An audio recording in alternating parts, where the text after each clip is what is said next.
O Christ, whose mercy like a river flows in Christ. Olá pessoal, tudo bem com vocês?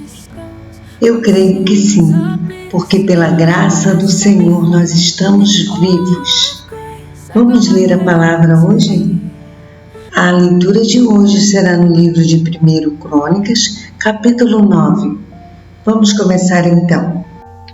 O retorno para Jerusalém pós-exílio. Toda a nação de Israel foi repartida em grupos, registrados segundo suas genealogias e devidamente inscritos nos livros históricos dos reis de Israel. Foi por causa das suas práticas infiéis que o povo de Judá havia sido deportado como escravos para a Babilônia.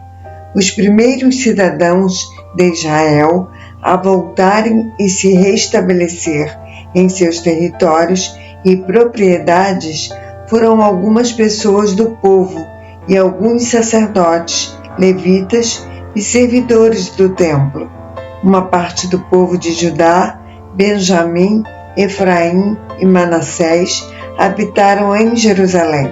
Utai, filho de Amiúde, filho de Onri, filho de Inri, filho de Bani, dos descendentes de Pérez, filho de Judá. 2 silonitas, Asaías, seu primogênito, e demais filhos. Dos filhos de Zerá, Jeuel e seus irmãos. Os de Judá somavam 690. Do povo da tribo de Benjamim, os benjamitas, foram listados Salu, filho de Mesulão, neto de Odavias e bisneto de Assenua. Ibnéias, filho de Jeroão, Elá, filho de Uzi, filho de Micri, e Mesulão, filho de Cefatias, filho de Reuel, filho de Ibnias.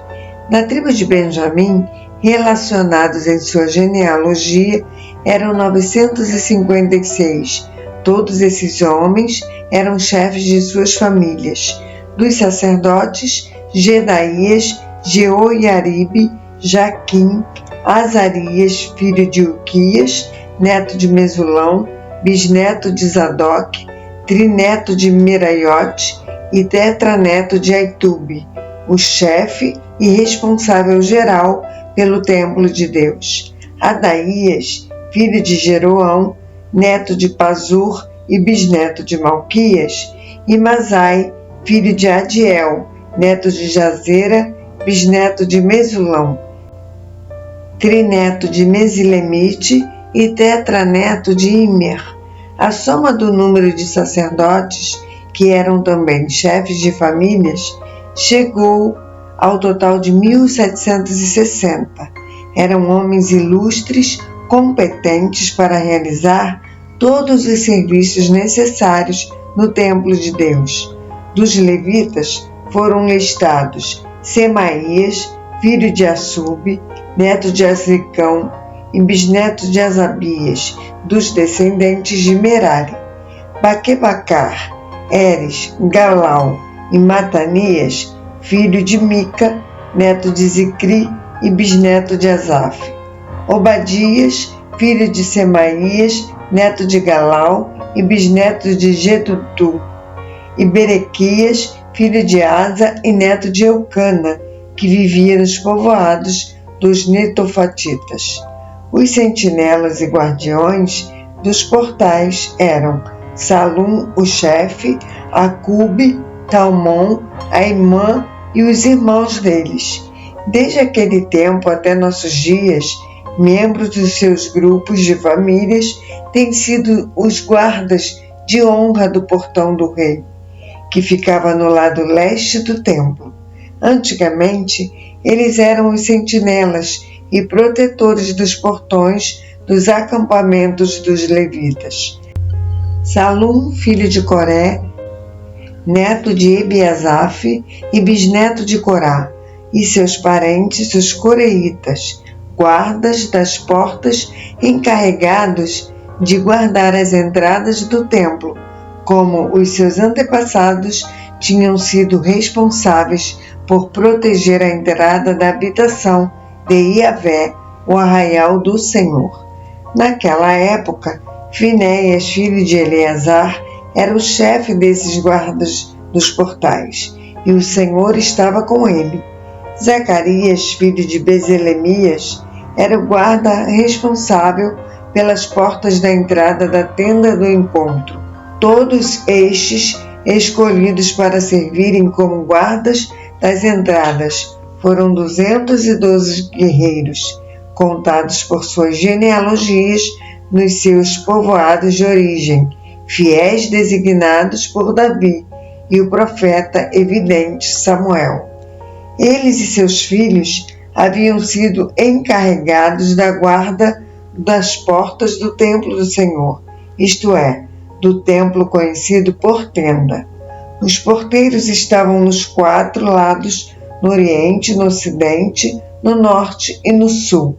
Seus irmãos, que habitavam em suas aldeias, tinham que vir de tempos em tempos e dedicar um período de 7 dias de trabalho junto com eles. Entretanto, os 4 principais guardas das portas, que eram levitas, receberam a incumbência de zelar pelas salas onde se recolhiam os tesouros do templo de Deus. Eles passavam a noite perto da casa de Deus, pois tinham o dever solene de vigiá-lo até o amanhecer de cada dia, quando abriam as portas ao povo. Alguns deles eram responsáveis pelos utensílios do serviço religioso, pois estes eram conferidos sempre que trazidos ou levados. Outros estavam encarregados dos móveis e de todos os demais utensílios e objetos do santuário, como também da farinha, do vinho, do azeite, do incenso e das especiarias. Alguns dos filhos dos sacerdotes dedicavam-se ao preparo das especiarias. Um levita chamado Matitias, filho primogênito do coreíta Salum, tinha a incumbência de assar os pães destinados às ofertas. Dentre os coatitas, seus irmãos, alguns estavam encarregados de preparar os pães que eram depositados sobre a mesa em todo sábado. Os cantores, chefes das famílias levitas, permaneciam nas salas do templo e estavam isentos de outros deveres, pois dia e noite se dedicavam ao seu próprio ministério. Todos esses eram chefes de famílias levitas, alistados como líderes e homens ilustres em suas gerações, e todos habitavam em Jerusalém. Jeiel, Aba, pai e mestre de Gibeon, morava na cidade de Gibeon. O nome de sua esposa era Maacá, e seu filho mais velho, o primogênito, se chamava Abidom. Mais tarde ainda foi pai de Zur, Quis, Baal, Ner, Nadab, Gedor, Aiô, Zacarias e Miclote. Miclote foi pai de Simeia. Eles também habitaram em Jerusalém, próximo de seus irmãos. Ner gerou Quis. Quis foi pai de Saul, que foi pai de Jonatas, Malquissua, Abinadab e Esbaal. O filho de Jonatas foi Meribe-Baal. Meribe-Baal foi pai de Mica. Os filhos de Mica foram Pitom, Meleque, Tareia e Acais. Acais foi pai de Jará ou Jaerá. Jará foi pai de Alemete, Asmavete e Zinri. Zinri foi pai de Moza. Moza foi pai de Bineia, pai de Refaías, pai de Eleasa, pai de Azel. Azel teve 6 filhos, e os nomes deles foram Asricão, Bocru, Ismael, Searias, Obadias e Anã. Esses, portanto, foram os filhos de Azel. Amanhã eu aguardo você para essa leitura maravilhosa, se assim o Senhor nos permitir, que será em 1 Crônicas, capítulo 10. Um abraço, que Deus te abençoe.